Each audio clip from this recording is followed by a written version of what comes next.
Começamos mais um Papo Reto com Lorena. Hoje a gente está falando sobre um assunto novo, um assunto que está em alta, que é a NR1, que tem uma norma que foi modificada, né? Isso foi atualizado agora em outubro de 2024.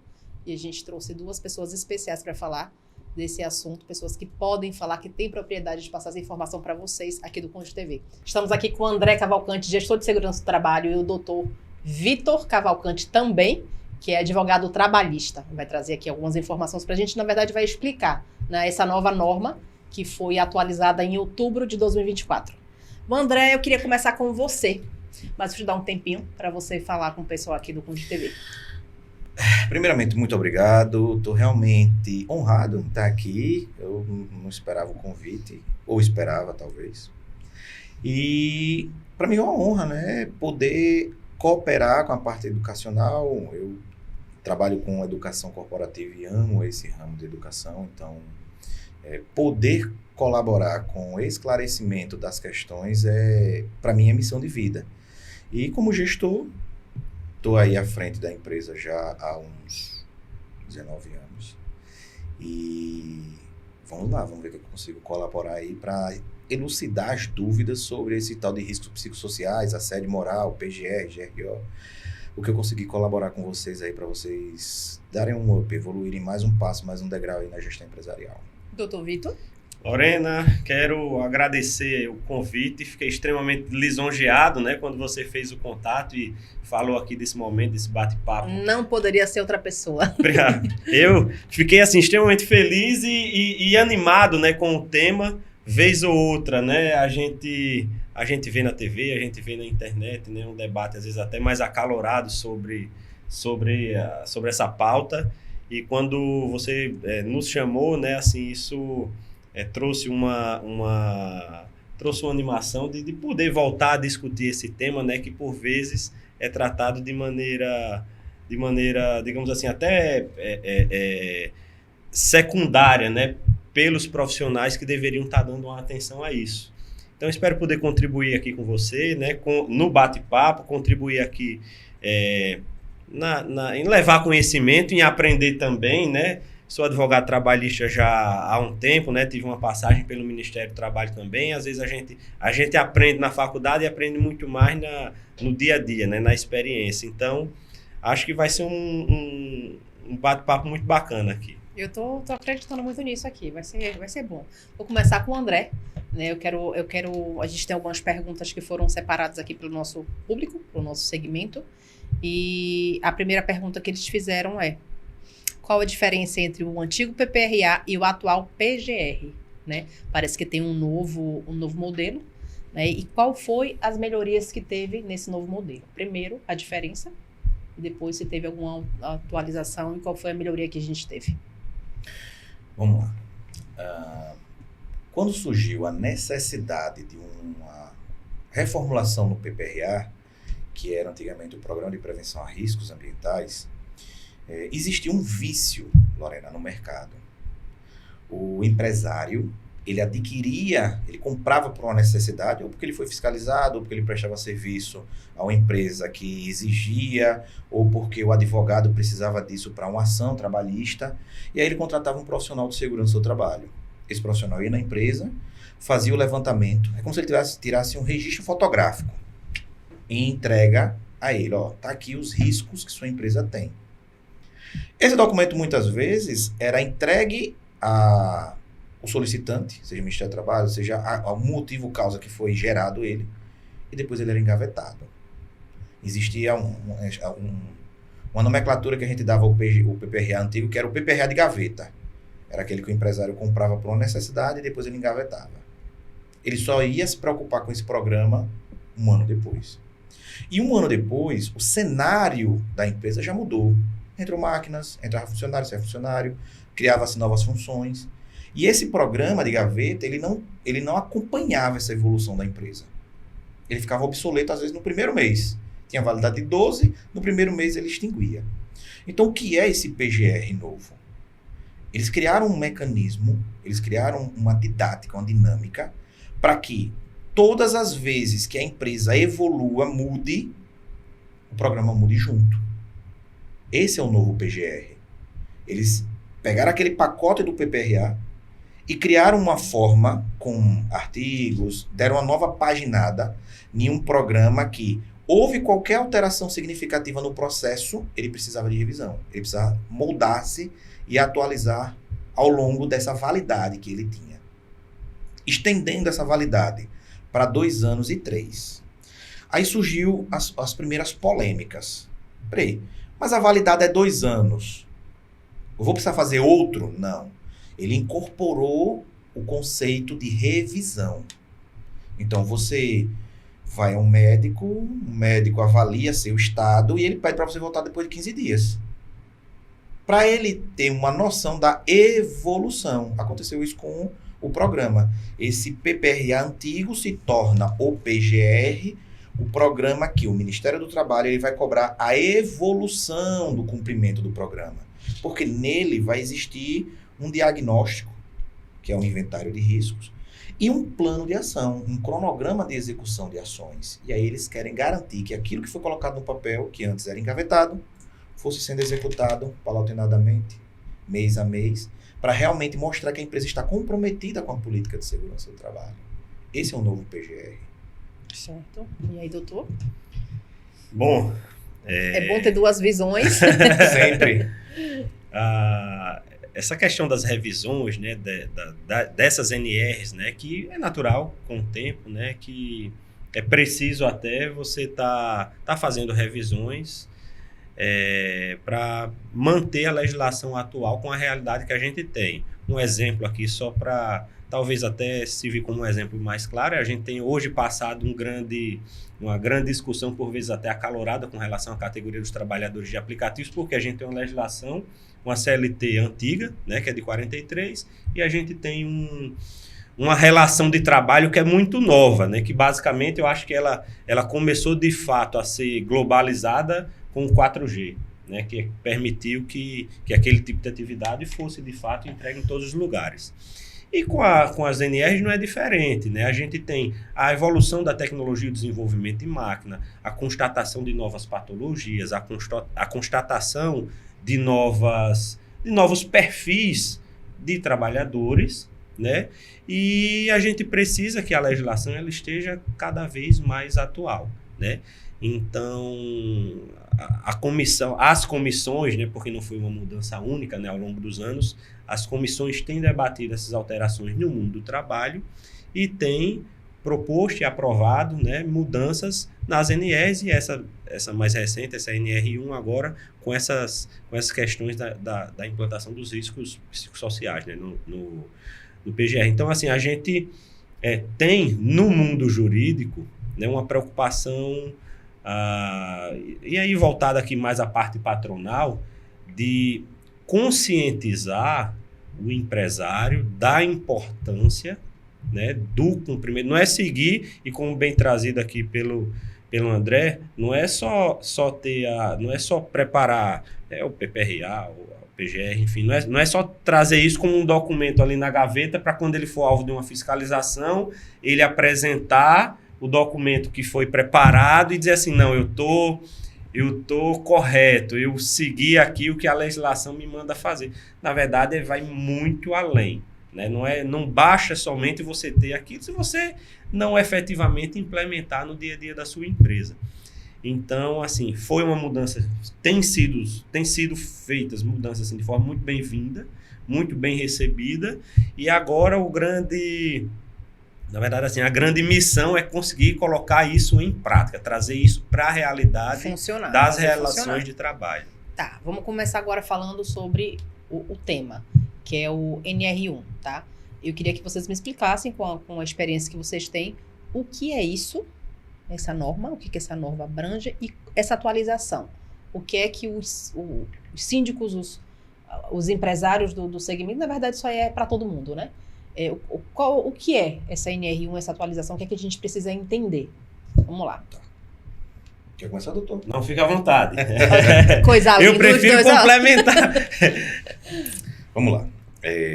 Vamos dar uma desmistificada em alguns termos, para a gente, até quem está nos assistindo, que é o público-alvo, vocês, quem não são da área de segurança, começarem a ver essas informações com outros olhos. Quando dizem assim, a nova NR1 mudou um artigo, revogou um artigo, eles chamam de nova.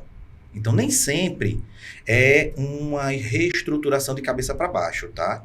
Às vezes, exemplo agora do risco psicossocial, só muda 2 ou 3 alíneas.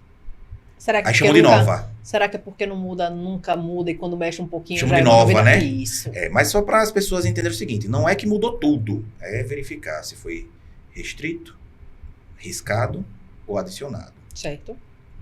Então, a norma 1, ela está dentro de uma hierarquia de normas, onde o título dela é Disposições Gerais.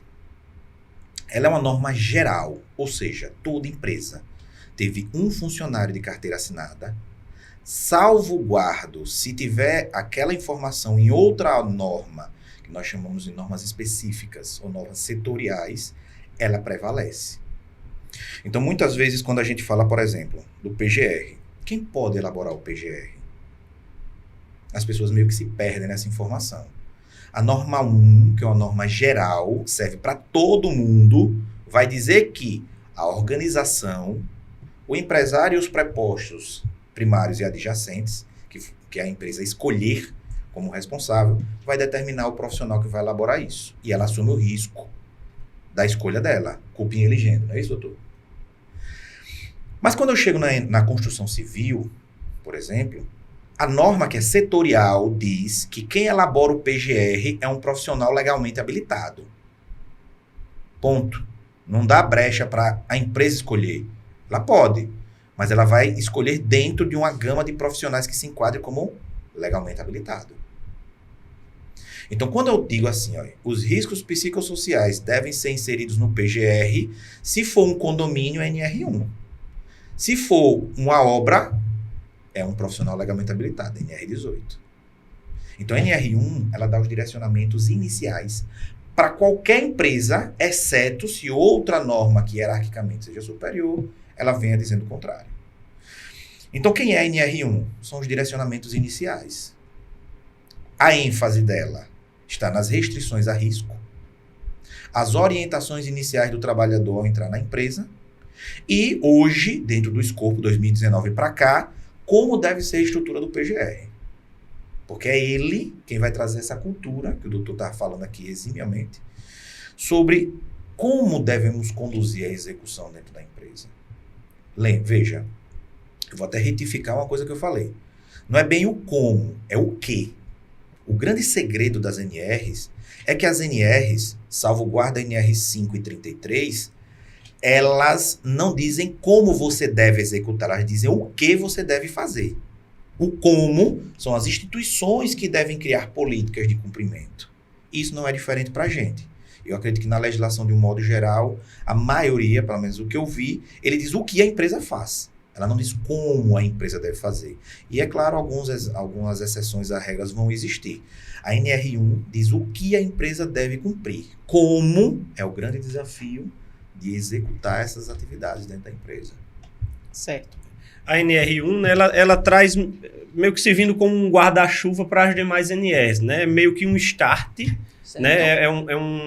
É o passo inicial das obrigações, trazendo as diretrizes que devem ser observadas pelas empresas no cumprimento das normas de saúde, segurança do trabalho, e aí vem as NRs específicas, né, como bem colocado aqui pelo André, que aí vão abordar ali, né, claro, especificamente as nuances de cada setor, de cada tipo de atividade, porque imagine só você... Agora, sim, pontualmente essa questão dos riscos psicossociais, como é que você vai trazer ali na NR uma diretriz ou até mesmo uma exigência pontual quanto a uma conduta que deve ser tomada numa empresa, por exemplo, de telemarketing e na construção civil. Imagine a dificuldade, a Sim. loucura que não ia ser para você seguir o mesmo critério, para você seguir uma mesma regra.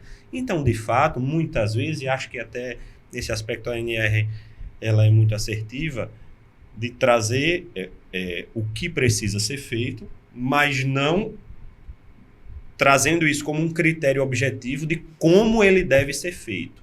Porque aí, claro, a empresa vai contratar a sua equipe, vai trazer os seus profissionais, vai ciente dos riscos, né? É feita uma análise inicial e a posterior é feita a implantação, né, das medidas que vão minimizar, prevenir, etc., esses riscos.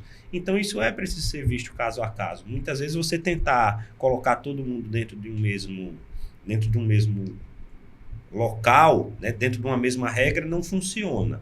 Né? E aí é importante, de fato, que cada empresa, e claro, cada uma vai assumir os seus riscos na escolha da sua equipe, né? Se a estratégia adotada para prevenir, né, ou amenizar, enfim, se ela foi exitosa ou não. Né? E se não tiver sido, ela vai, evidentemente, arcar com as consequências decorrentes dessa escolha errada. Tá. E o que mudou nessa atualização dessa NR? Eu já vi que foi alguma coisa psicossocial que foi inserido, né? E por quê? Por que essas mudanças foram necessárias? Se vocês também não concordarem, tá? Quer começar? Dá para a gente iniciar. Essa questão dos riscos psicossociais, na verdade, assim, isso não é uma coisa nova. É bem verdade que isso foi tomado uma outra dimensão após a pandemia, né? Porque após a pandemia, tudo... Assim, primeiro que isso mexeu com a mente de todo mundo, né? A pandemia trouxe todo mundo para situações de convívio, muitas vezes até obrigado. Sim. Né? A pessoa passava o dia trabalhando fora, tudo, passou a estar em casa. E aí, às vezes, você tinha problemas familiares, enfim, medo de adoecer, perda de familiares, perda de amigos, enfim, foram tantas coisas que mexeu com muita gente. Mas a verdade é que não é um problema da pandemia, isso, na verdade, é assim... Os riscos psicossociais sempre existiram, eles só não estavam tão em alta como a gente tem atualmente, né? Eu digo que... E aí é uma questão assim, muito pessoal, né? Eu avalio que hoje esse uso excessivo de celulares, de computadores, eu digo que isso afeta bastante também, principalmente de redes sociais, o uso desmedido disso. Eu acho que isso afeta também muito, porque assim, é uma quantidade de informações, é uma quantidade de estímulos que são trazidos para o nosso dia a dia, e isso eu acho que alimenta cada vez mais essas discussões, né? O que antes a gente tinha, por exemplo, assim, existe um determinado tema que está em alta. Quando era que esse tema estava em alta, geralmente? Quando você via na televisão, você tinha um jornal lá famoso, tinha um programa de domingo lá famoso que trazia falando sobre aquilo. Isso passava a ser um tema recorrente, né, no almoço, no jantar, na roda de amigos e tal.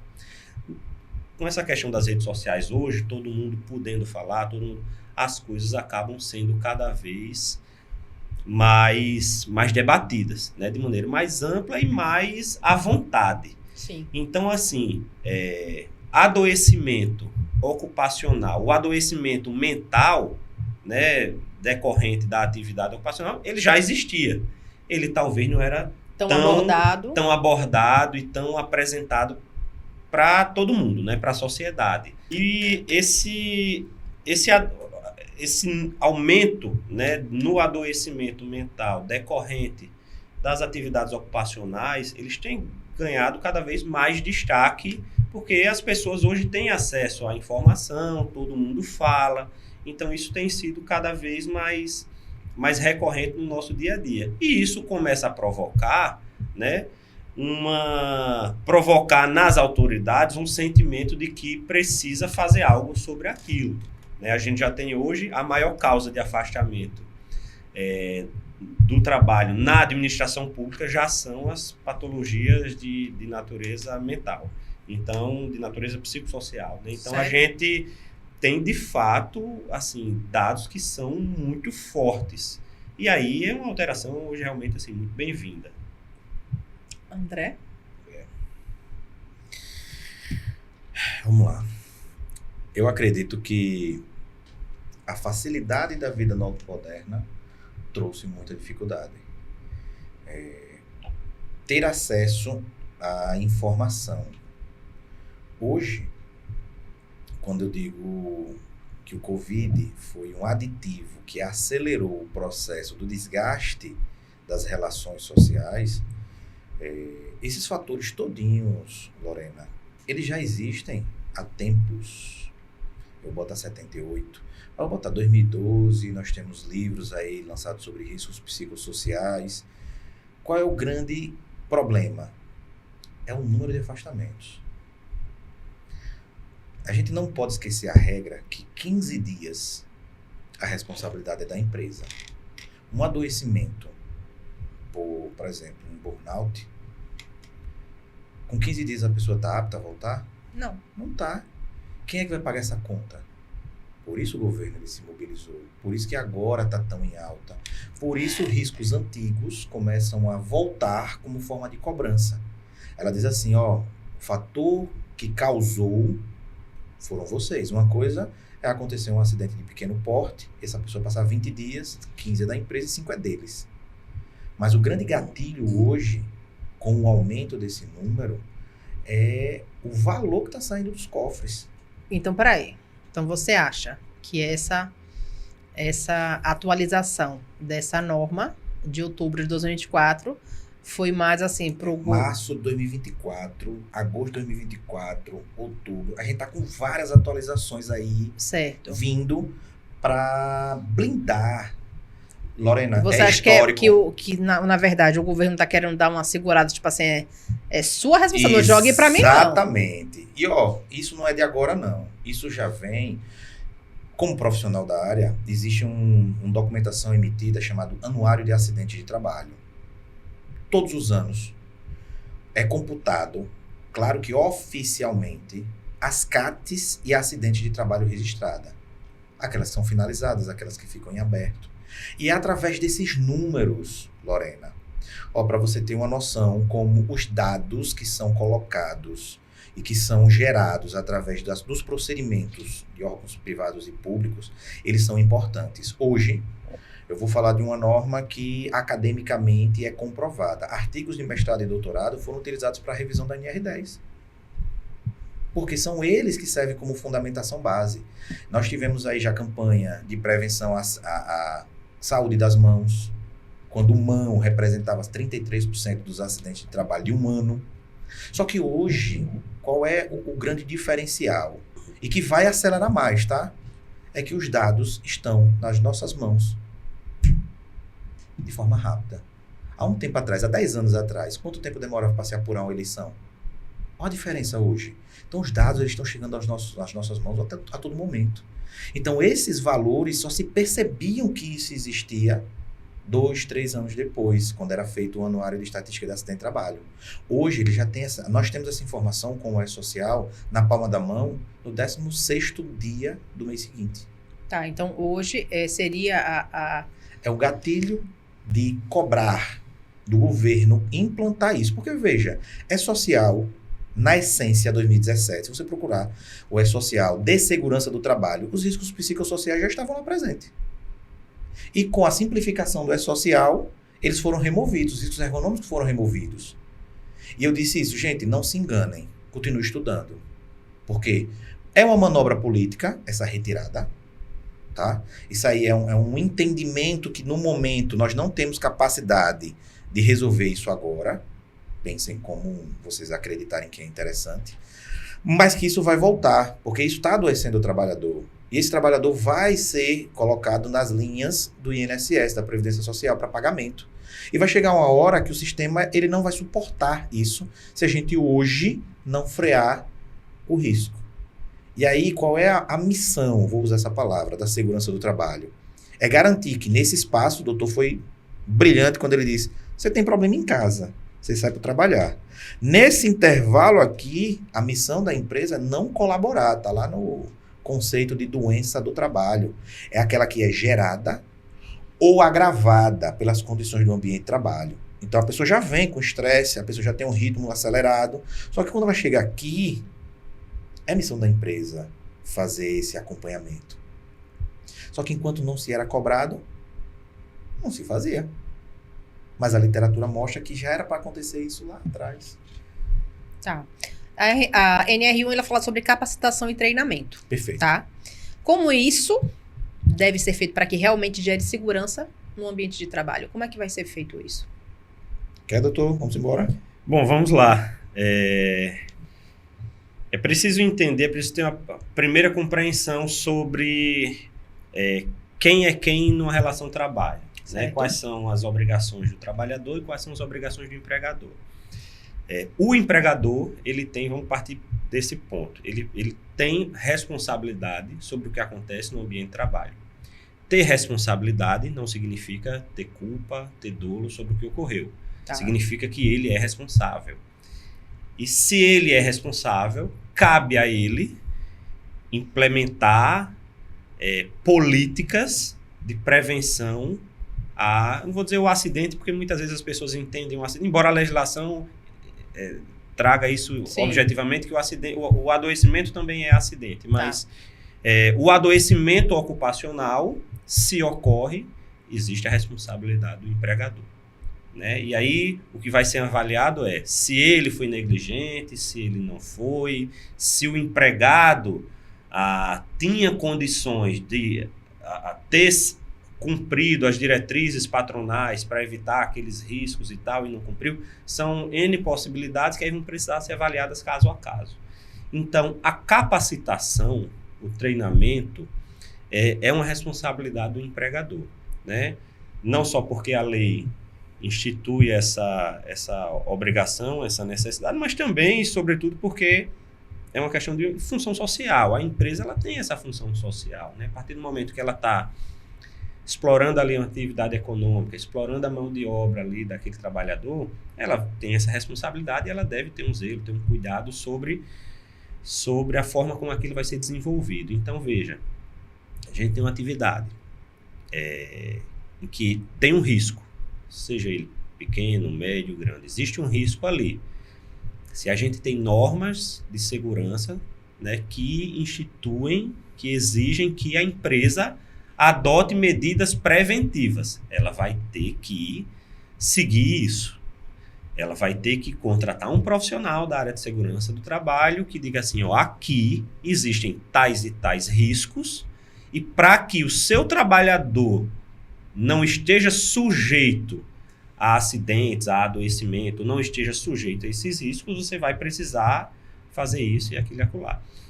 E essas diretrizes, elas não passam só pela conduta patronal, no sentido de dizer assim, eu vou preparar o ambiente de trabalho, eu vou ter uma cadeira numa altura X, em razão da ergonomia, a mesa também, a temperatura do ambiente, a velocidade do ar-condicionado, sei lá, você tem, para cada atividade, você tem ali seus riscos.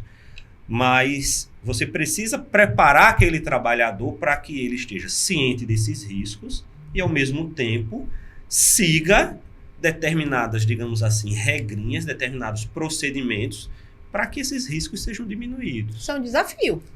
Muito, muito. Existem atividades em que talvez mais fácil de você fazer isso.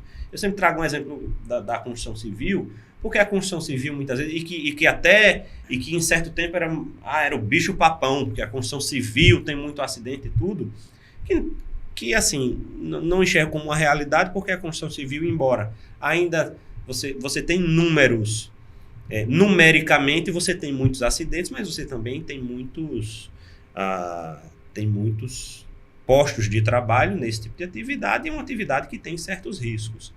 Mas hoje o trabalhador sabe, por exemplo, que ele tem que usar um determinado equipamento de proteção para desempenhar determinada atividade.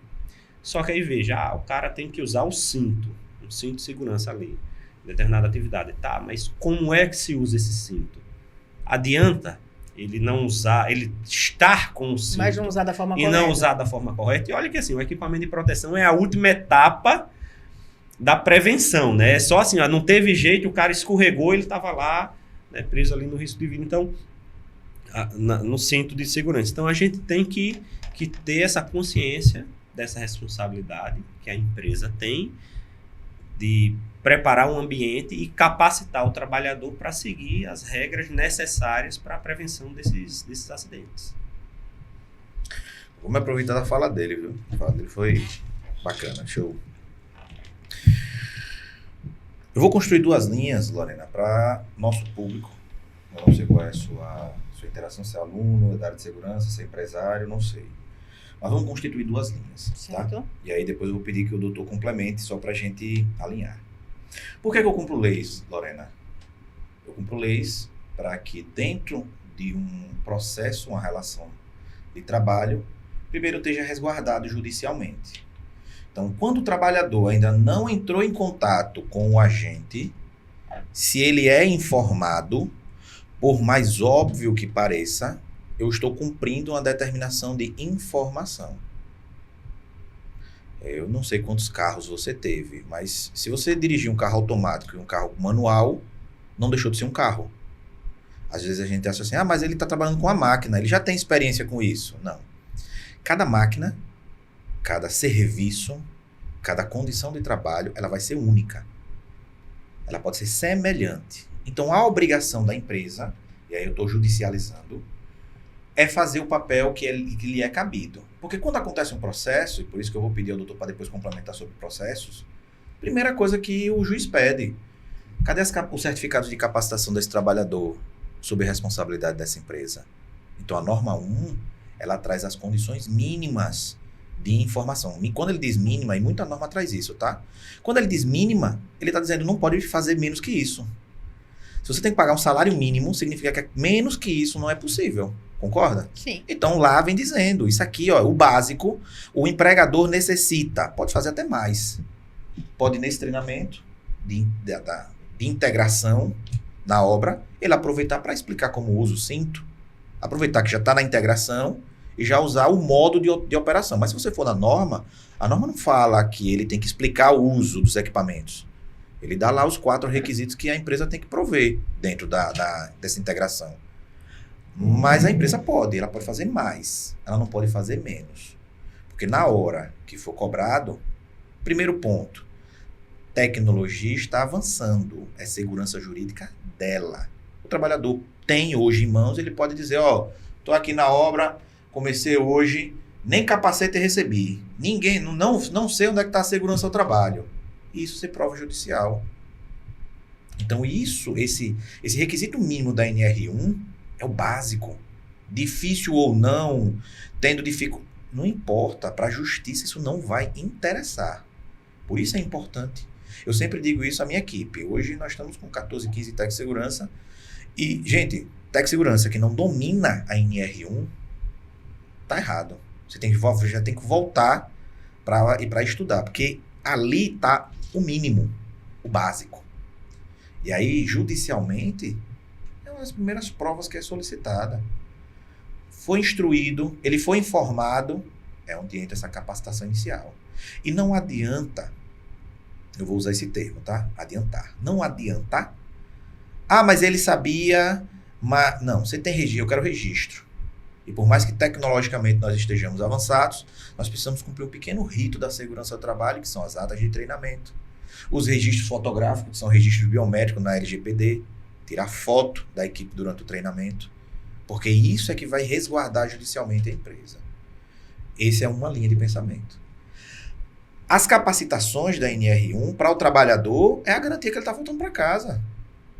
Porque, veja, se eu sei que não dá para dar um treinamento de carro automático para um cara que vai usar carro manual, ele sabe que aquele treinamento traz as informações básicas ou da literatura, porque a literatura hoje já tem os escopos, né? Nós temos, se você entrar hoje no site aí do Ministério do Trabalho, você vai ter gestão de risco por atividade. Tem lá 41 fichas MEI, que eu não sei nem se é 41, mas é nessa quantidade. Se for uma funerária, tá lá os riscos. Então já tem mapeado a teoria. Mas a condição específica do trabalho dele na empresa. Por isso que é importante o que o doutor falou. Contratar um profissional, o profissional vai lá, vem cá, trabalha com o quê? Aquela máquina ali, cadê o manual daquela máquina? Pronto, eu vou dar um treinamento baseado no manual. Não é nenhum outro que ele tenha conhecimento, não. Porque ali no manual tem as regras e condutas de segurança da NR1. Veja, eu estou falando da NR12, não. Estou falando que é máquinas, da NR1. Ali vem as condutas que devem ser feitas ou não ser feitas, recomendadas pelo fabricante do equipamento.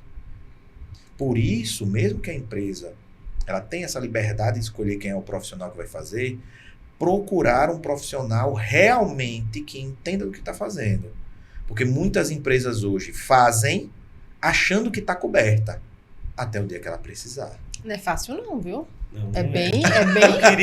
Eu queria até pegar um gancho, Lorena. Tá vendo que eu disse que ele ia pegar? Eu queria pegar um gancho nisso que o André falou agora, complementando, porque assim, você vê como não é fácil, e você vê... E assim, a gente precisa estar sensível às dificuldades que o trabalhador, as limitações e as dificuldades dos trabalhadores e também as dificuldades dos empresários. Porque imagine você que tem uma empresa de pequeno porte e você tem ali uma recepcionista como funcionária. Em tese, qual é a função ali da recepcionista? Ela vai atender telefone, quando chega alguém, ela vai orientar, ela vai entregar uma senha para a pessoa guardar, ser atendida, enfim. Aparentemente, você não tem riscos relevantes ali de acidente ou de adoecimento. Sim. Mas, e se essa recepcionista ela tem de forma suplementar que ficar, sei lá, talvez preenchendo determinados documentos ali, determinadas informações no decorrer da jornada laborativa. Ela atende telefone e ela atende as pessoas que talvez aquilo represente muito pouco no dia a dia dela. Mas se ela passa a maior parte do tempo digitando. Aí já existe ali um risco, talvez, de desenvolver uma tendinopatia e tal. Sim. Então, peraí. Se você fosse olhar simplesmente assim, pelo CBO, pelo risco geral, recepcionista, mas naquela realidade, porque a gente não está falando aqui da teoria, gente, o que está no papel é uma coisa, mas naquele lugar especificamente, porque só tem ela, que é a realidade de grande parte das empresas, se não da maioria. Você tem muitas vezes um escritório, um pequeno escritório, onde você tem a mesma pessoa que atende ali, a pessoa que vai lá dentro e serve o cafezinho. Essas especificidades é que vão diferenciar os riscos aqui, aquele trabalhador tem ali no ambiente de trabalho. E geralmente é a especificidade que dá problema. Exatamente. Eu tô lembrando de um patrocinador do programa, né, agora, que eu vou ter que falar, já estava esquecida, né, que esse programa tem oferecimento da Live Portaria Remota e da Ultracor. A Live Portaria Remota, ele tem uma central, né, ele tem alguns operadores lá, é um call center, né, e não é fácil. Então, eu ia dar esse exemplo. Doutor, ao invés de ser só tendinite, tenossinovite, fale do que a pessoa ouve quando ela atende a recepcionista. As pessoas insatisfeitas, com reclamações, e essa pessoa está absorvendo. Vamos contextualizar no risco psicossocial.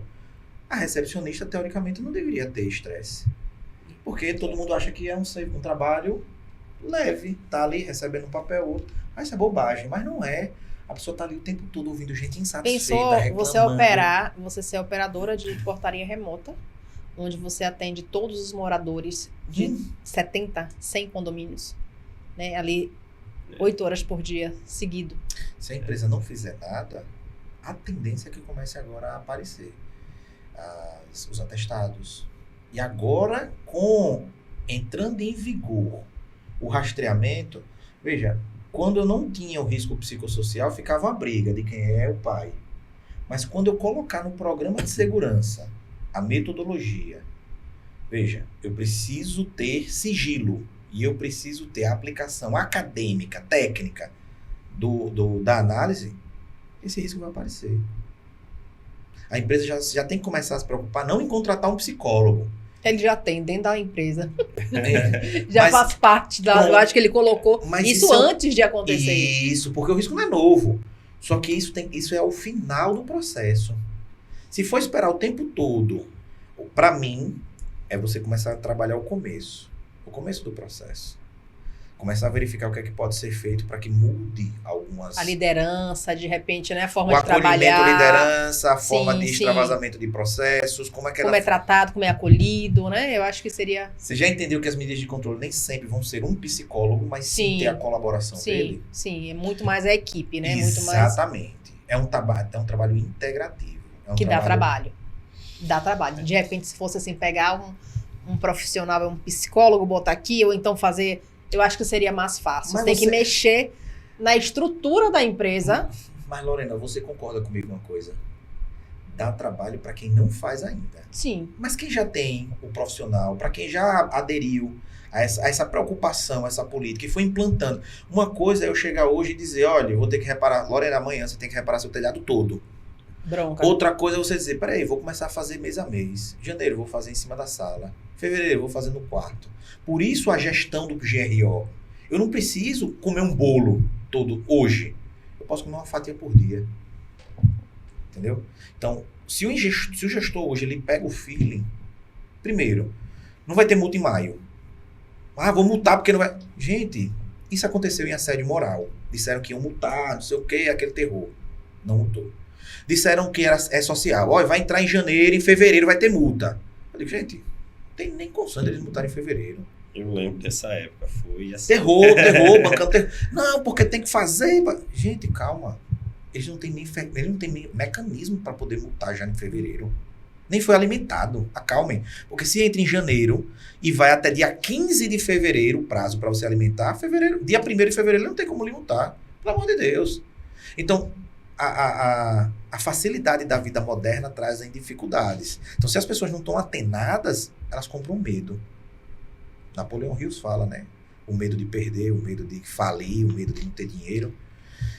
E a mesma coisa com o PGR. Então, porque se mudar, tem que mudar do PPRA para o PGR. Então, historicamente, se você olhar, o Ministério do Trabalho não vai botar um dia em vigor, no outro dia ele multa. Ele vai começar a dizer, vem cá, o que é que você já começou a fazer? Vão começar a cobrar. O que é que você já começou a fazer? Ah, eu já tenho um profissional aqui, a gente já faz um mapeamento, já vai ter a revisão do programa. Opa, você já começou a fazer. É o que ele quer. Tá. Até porque tem a questão do critério da dupla visita, né? Para a legislação nova. Você está entendendo? E tem que ser... Mas qual é o empregador que conhece o critério da dupla visita? Qual é o empregador que conhece o poder de polícia do auditor fiscal ou injunção jurídica? Pouquíssimos. Não conhecem. Porque não é inerente a eles. Por isso o empregador tem que ter cuidado em quem ele elege, em quem ele escolhe para fazer o trabalho. Porque se escolher pelo medo, e eu sempre digo isso, né, na minha instituição, gente, não vendam pelo medo, vendam pela educação. Eu sou educador e amo educação. Eu acredito que quando a informação chega, você está com o poder na mão. Pequenas empresas, MEIs, também precisam se adequar à NR1. Perfeito. Independente. Existem algumas armadilhas. Eu não sei se o doutor tem conhecimento técnico nessa área, que é muito específico de segurança, mas eu já vou só antecipar. Foi isento, de acordo com a norma, o MEI, que não tenha risco físico, químico e biológico, de fazer PGR. Na NR1 diz que são isentos de fazer, porque não tem risco físico, químico nem biológico, não precisa. E agora com risco psicossocial, que é ergonômico? Como é que eu vou saber se ele está adequado ao risco psicossocial? Se não tem na empresa dele pressão? Se não tem ritmo excessivo? Eu disse isso lá em PGR, 2022, tá? Ah, André, mas eu não sou obrigado a ter PGR. Tudo bem, a lei diz que você não precisa. Mas lembre que se você não faz PGR, como é que você vai fazer o PCMSO? Que é o programa médico. Como é que você vai fazer o ASO? A admissão do trabalhador. Porque um MEI pode ter um funcionário. Sim. Então como é que eu vou fazer a admissão desse cara? Sem ASO? Ah, mas a legislação me isenta de você ter o programa. A legislação isenta, doutor, desse cara ficar doente e o empregador se isenta de reparar o dano? De forma alguma. Pode até ser considerado um parâmetro de fixação de uma eventual indenização, mas não vai ser. Dificilmente ele vai ser. Vocês estão entendendo que, às vezes, a educação empresarial, em todos os níveis, financeira, da parte de fluxos de processos de gestão e segurança do trabalho, ele deixa na mão do empresário o poder decisório e o dano, o ônus é sempre dele. Então, hoje, preciso correr que nem um louco para poder contratar um psicólogo? Não. Mas eu preciso entender do meu negócio. E a maioria dos empresários, né, Lorena, botaram a mão na massa no passado. E até hoje, diga. E até hoje, bota Amém. A mão na massa. Amém.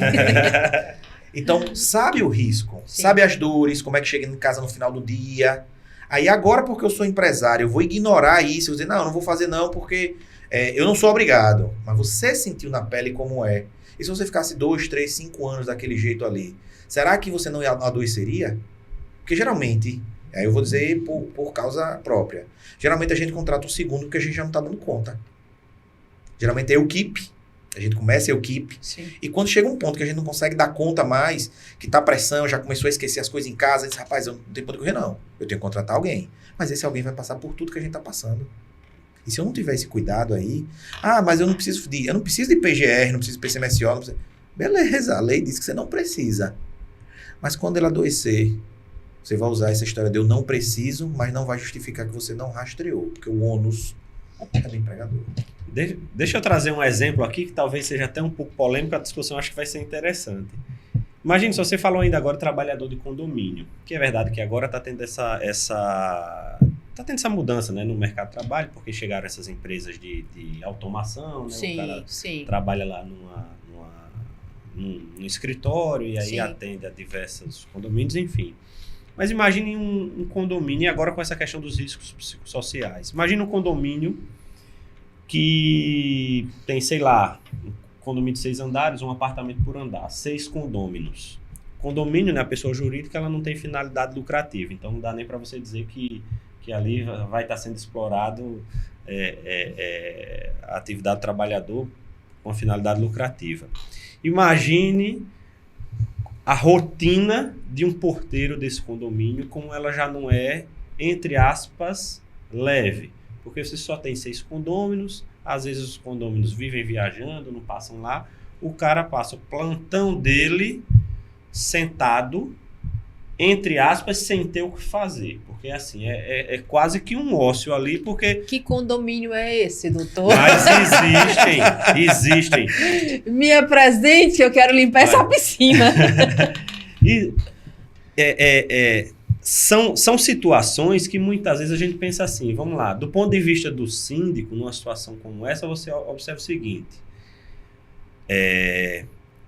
aquele trabalhador passa o dia sem fazer nada, está reclamando do quê? Né? Quase não tem fluxo de entrada e saída aqui de gente, porque os condôminos muitas vezes passam o dia fora ou Sim. muitos nem estão aqui. Mas se você olhar os prédios aqui da Orla, né, até pelo plano diretivo, que não podem nem ser tão altos, Sim. muitos um apartamento por andar, você passa sempre apagado, aparentemente Uhum. vazio. Então, eu estou trazendo aqui a título de exemplo, não é nenhum fato específico Sim. não que tenha ocorrido. Mas aí você imagina, o trabalhador está ali há 12 horas, sentado, ele tem o dever de ficar ali naquele espaço, que é um ambiente geralmente pequeno. Algumas pessoas podem lidar bem com isso, abre lá um filme, vai ler, Sim. vai, sei lá, vai fazer qualquer coisa. Outras não. Para o síndico ali naquela situação, pensar, o cara tá fazendo nada, o que é que ele tá achando ruim? Por outro lado, para o trabalhador, ele pode se sentir numa situação de inutilidade. Sim. O ócio ao qual ele está submetido, não por vontade dele, mas porque aquela pessoa jurídica ali, essa é a realidade, gente. Então, como é que você faz para administrar essa situação, né?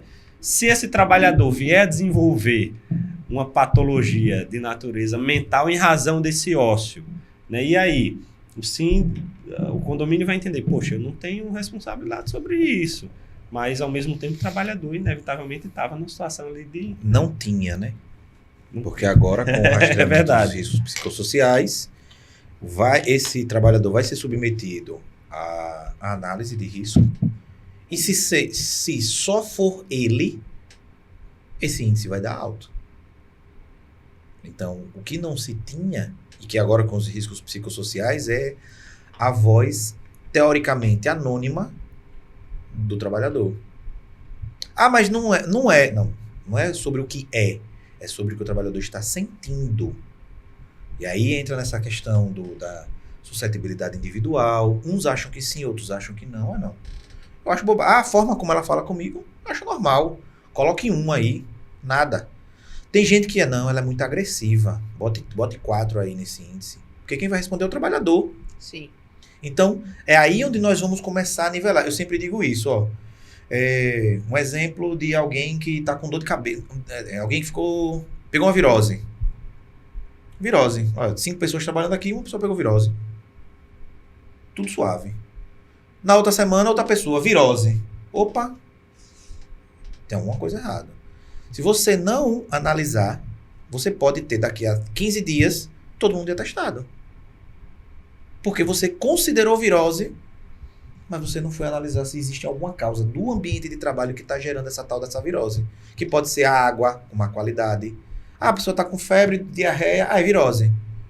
E a água a gente sabe que tem que ter qualidade suficiente para poder prover. E eu digo isso porque sou assistente técnico de perícia e quando eu chego nas perícias, eu vou beber água do campo. E eu fui no interior fazer uma perícia. Quando eu cheguei lá, não, eu quero um copinho d'água. Ah, vamos buscar lá em cima. Não, pode me dar essa aí daí. Não, essa daí não. Eu disse, não, como assim não? Não entendi. Doutor, faça o Roberto conversar. Se diga. Ah, porque essa água aí não é muito boa. Não, mas é essa mesmo que eu quero beber. Se essa água não é muito boa, é essa mesmo que eu quero beber. Eu quero saber o que a pessoa está passando. Porque não adianta eu fazer uma política de visitante, mas o trabalhador é quem vai adoecer. E a água era salobra. E era isso que elas bebiam. Então, assim, a gente não associa a investigação dos atestados. Vou pegar um caso desse, hein, doutor? Diga aí, pensou, não foi? Você está entendendo? A gente não investiga os atestados, mas eles vão ser provas judiciais contra as empresas. Ah, tá com dorzinha de cabeça. O outro também tá com dorzinha de cabeça. Oxe, 2 pessoas com dor de cabeça ou com cefaleia no mesmo setor. Não pode ser coincidência. A gente ignorava isso antes. Hoje, eu vou falar da minha rotina. André, para mandar os atestados, mas vocês não lançam atestado no E-Social. Não, mas a gente quer os atestados. Sabe por quê? Porque quando uma pessoa aparecer doente lá no futuro, eu digo logo, ó, faço o levantamento de todos os atestados dessa pessoa pra gente dar uma olhada. Aí 2, 3, 4 atestados com CID semelhantes, dentro da mesma família, empresa, vamos conversar que tem uma coisa errada aqui com esse trabalhador. E as pessoas não estão atentas que isso vai acontecer. Porque os atestados já estão sendo lançados no E-Social. E aí eles vão dizer o seguinte, vem cá empresa, você não percebeu não que esse trabalhador já estava colocando atestado aí tem uns 3 meses, 4 meses, com CIDs tudo próximo um do outro? Que gestão é essa de pessoas? Porque a Receita Federal está recebendo isso todo mês. Perguntar para o doutor, as empresas que não se adequarem ao NR1, né, o que pode acontecer com essas empresas? Primeiro ponto é a autuação. O primeiro canal de cobrança, de fiscalização é a inspeção do trabalho, do Ministério do Trabalho. Existem as fiscalizações diretas, indiretas e as mistas. Geralmente, esse tipo de fiscalização ela é iniciada pela via indireta, né? Porque hoje você tem o E-Social, pelo E-Social, a inspeção do trabalho vai conseguir identificar o que é que você já tem de oficial, né? Certo. Se pelo menos você fez. Se aquilo reproduz a realidade não, ou não é outra história, né? Primeira coisa é identificar se você fez, se você não fez, se aquilo que você fez parece minimamente condizente com o tipo de atividade que você desenvolve. Quando a inspeção do trabalho identificou, opa, isso aqui está esquisito, aí ele vai dando um passo seguinte, notifica, apresenta documental. Quando você não está cumprindo, você vai ser autuado. Aí diversos fatores vão ser considerados ali no valor daquela multa, o tamanho da empresa, se a empresa é reincidente, se não é, enfim. Tem uma série de fatores que vão ser levados em consideração. Quando isso passa a se tornar recorrente, que geralmente acontece, isso assim, não exclusivamente, mas geralmente é assim, quando isso passa a se tornar recorrente, o Ministério Público do Trabalho começa a entrar na jogada, dizendo assim, opa, peraí, a inspeção do trabalho foi lá, disse que você estava errado, te autuou, tu ignorou, pagou a multa, disse assim, não, eu prefiro, infelizmente ainda tem muito empresário que pensa assim, eu prefiro pagar a multa, porque eu vou pagar a multa aqui R$3.000, para eu investir, para resolver isso aí, eu ia gastar 20. Infelizmente. Aí o Ministério Público entra no radar dizendo assim, ó, se você não quer resolver por bem, aí a gente já vai adotar uma providência aqui mais pesada. Eu vou ingressar aqui com ação civil pública. Porque o Ministério Público faz um inquérito civil e identificou a irregularidade. E o Ministério Público ele não multa como a inspeção do trabalho. Mas ele pode dizer assim, ó, se tu não cumprir, eu vou entrar com ação civil pública. A ação civil pública já vai para o âmbito judicial. Aí o juiz pode deferir uma obrigação de fazer. Empresa, cumpra em 5 dias. Sob pena até... Isso assim, a inspeção do trabalho tem esse poder de polícia, né? De embargar, de interditar a obra ou a máquina específica, enfim. Se, assim como a inspeção do trabalho tem esse poder, o Ministério Público pode pedir isso judicialmente também. Às vezes ele entendeu, peraí, não é um risco iminente ali de acidente, mas existe o risco que a empresa não está cumprindo. Nada impede que o Ministério Público peça, como uma obrigação de fazer, que a empresa seja obrigada a reparar aquilo, que apesar de não ser um risco iminente, porque a inspeção do trabalho atua quando há risco grave e iminente. Apesar de não ser um risco iminente, é um risco Sim. que tem que ser considerado. Pode ser um risco de adoecimento, não necessariamente de acidente típico. Então, cabe aí. E aí, numa ação civil pública, onde você pede, além muitas vezes da obrigação de fazer uma indenização por danos morais coletivos, isso... Foi os 20 mil que inicialmente que você economizou. Muito mais. 20 mil vai pagar do jurídico, vai pagar de um advogado para defender naquela ação civil pública, fora um eventual. Se fizer um acordo, ótimo, ainda paga menos um pouco, mas se não fizer, vai pagar uma fortuna. Aqui em Alagoas, a gente tem casos recentes de empresas de grande porte que foram condenados em valores altíssimos pelo... Eu ia até usar um termo aqui, mas já percebi que era inadequado. Eu ia dizer, pelo mero descumprimento da ANR, que a gente não pode nunca, não é mero de forma alguma, mas porque não chegou a ter um acidente, né? Mas assim, se a ANR existe, ela existe por uma razão e ela tem que ser cumprida. Lembrando que esse vídeo tem um oferecimento da Live Portaria Remota e Ultraclor. Para a gente finalizar, o programa deveria ser 2 blocos, né? Porque tem assunto para isso, para a gente debater. Mas vamos fazer assim, uma opinião dos dois, tá? Pra gente já dar uma finalizada. Como a integração do SESMIT e o setor jurídico das empresas pode ajudar na aplicação mais eficaz da NR1? Quem começa? Eles são cavalheiros, eles é bom. Eu posso começar, porque aí eu falo primeiro do SESMIT para com o jurídico e depois ele fala do jurídico para com o SESMIT. Certo. Qual é a nossa dificuldade hoje? Estava até conversando. Hoje eu atuo como assistente técnico de perícia. Veja como é importante a integração entre SESMIT e judiciário. Muitas vezes, eu digo isso por experiência, o jurídico, eu nem falo com um advogado antes do processo. Eu não consigo falar. Não tem agenda. Eu posso dizer que não tem prioridade para ele. E aí, quando eu chego na causa pericial... Peraí, não tem prioridade para ele ou como assim? Essa comunicação não é interessante ou não é colocado como prioritária. Tá. Porque se nós temos um processo defendendo um CNPJ, imagine que existem detalhes, eu como assistente técnico de perícia, eu só atuo se eu descobrir qual é a linha que o advogado vai defender no processo. Doutor, qual é a linha que o senhor vai? E eu tenho muitos também que entram em contato, ligam, a gente marca reunião. Para eu entender, André, olha, o que eu vou fazer é descaracterizar isso. Eu vou por aqui, vou aplicar esse conceito, esse princípio. Porque o advogado ele tem uma linha, ele escolhe uma linha. E a defesa pericial, as perguntas, questões norteadoras, quando a gente entra no mérito de segurança, elas têm que seguir a mesma linha que o advogado vai seguir. Senão a gente está fazendo perguntas aleatórias, o advogado vai olhar e vai dizer, essa não cabe na minha linha, essa não cabe. Vou botar essas duas. E nós temos direito a 10 perguntas norteadoras, até 10, né, perguntas norteadoras, para ajudar a empresa a blindar a linha de raciocínio do judicial. Então, veja, só um exemplo que eu dei dessa integração enriquece absurdamente a empresa, porque o objetivo dos dois é o mesmo. Imagine quantas coisas, causos, eu não participei e vi e que poderiam ser resolvidos se colocassem o advogado que vai defender a causa com o técnico. Ô, técnico, vem cá. A partir de esse problema, vamos criar uma documentação assim, assim, assim, com esse teor, porque aí, futuramente, a gente blinda que aconteça isso novamente. A empresa é quem ganha. Então, SESMIT e jurídico. SESMIT e DP.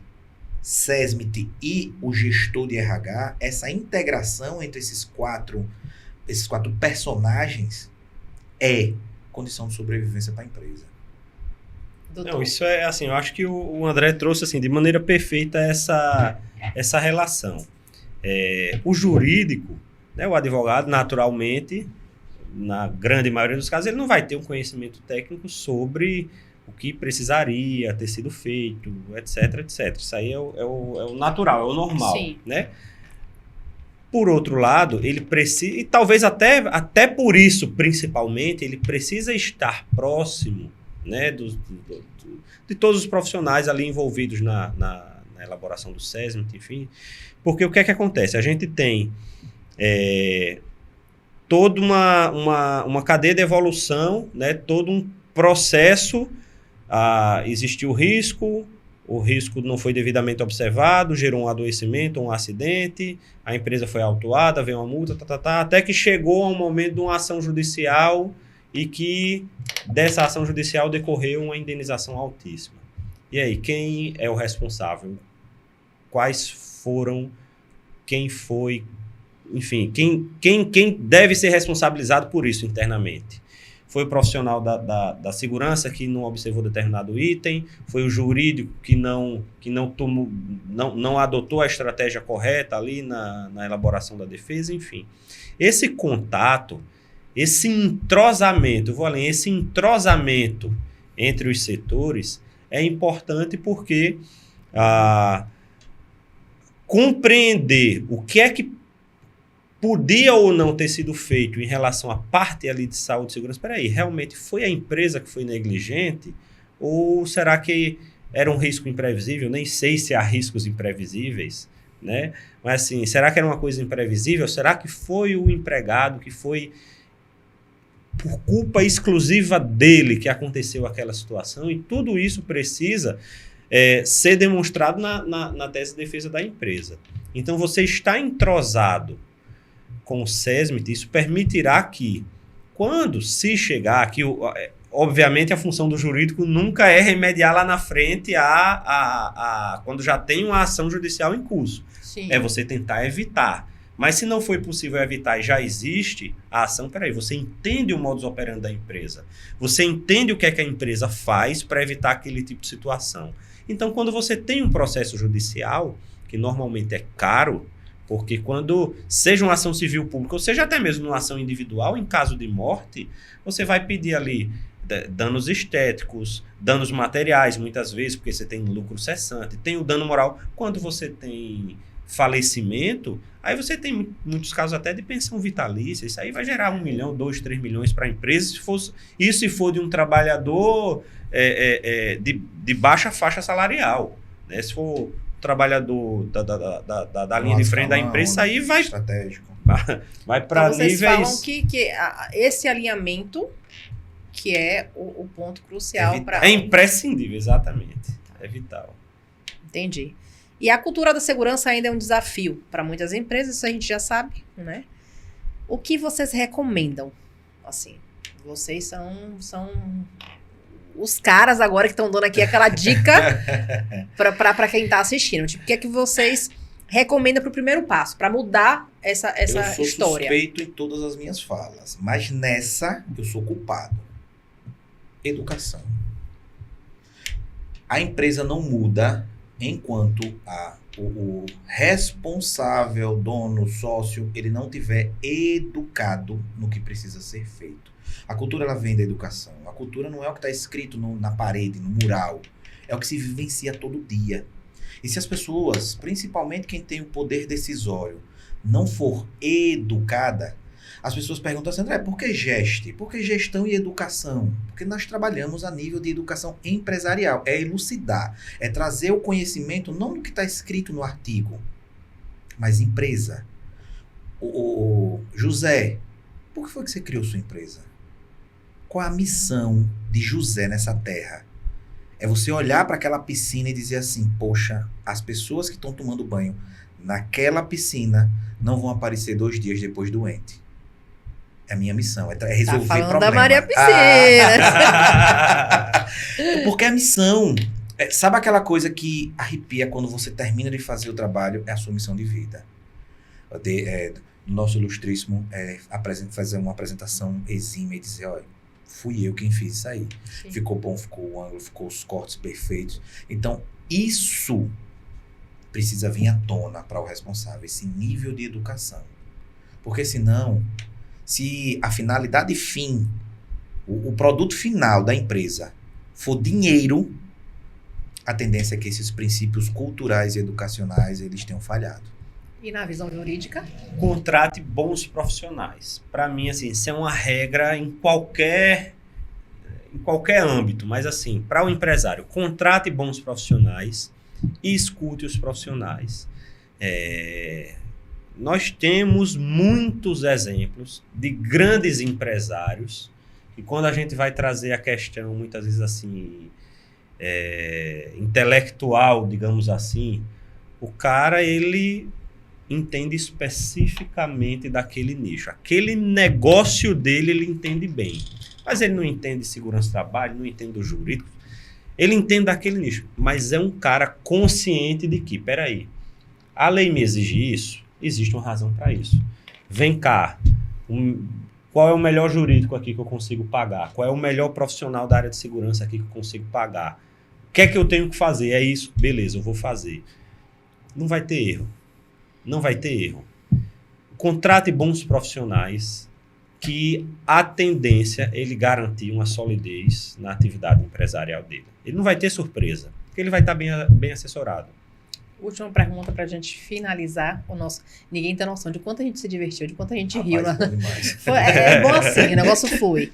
Vocês acreditam que a nova NR1 realmente contribui para um ambiente de trabalho mais seguro e justo? Muito, principalmente nos dias atuais.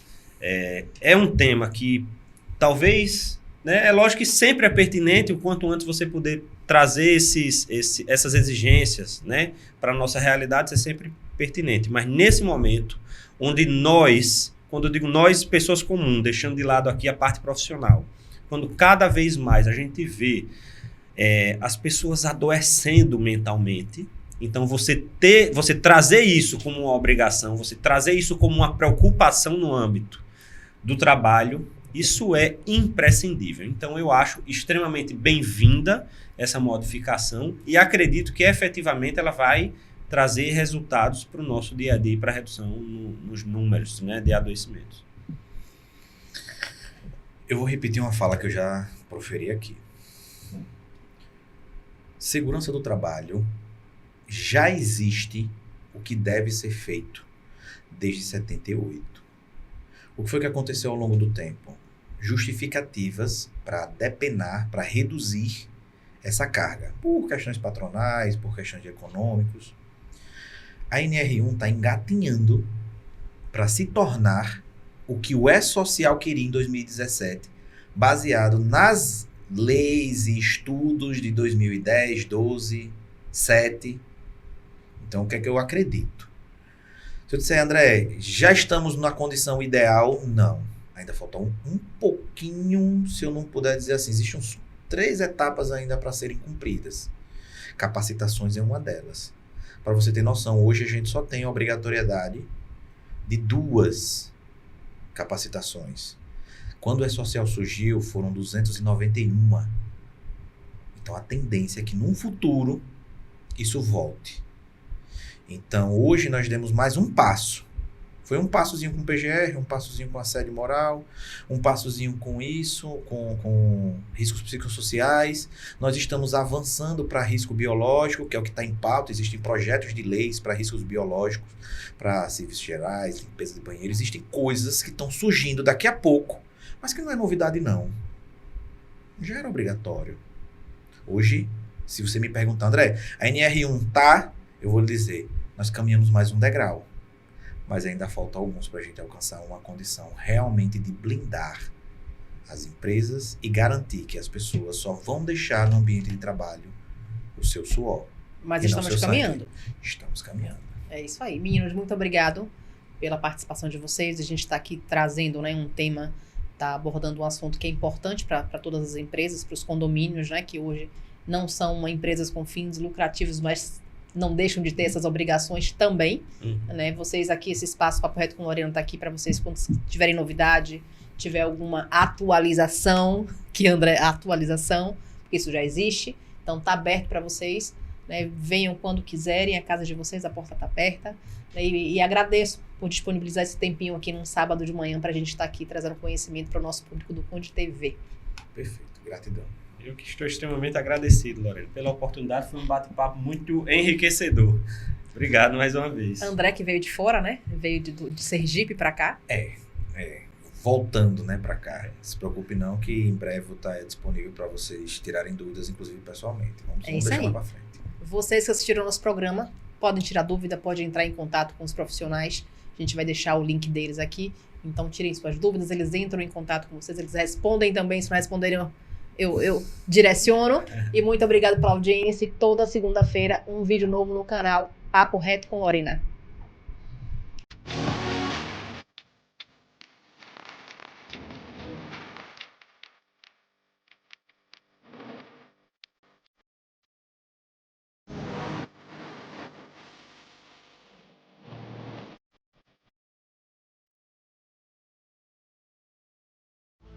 Conde TV.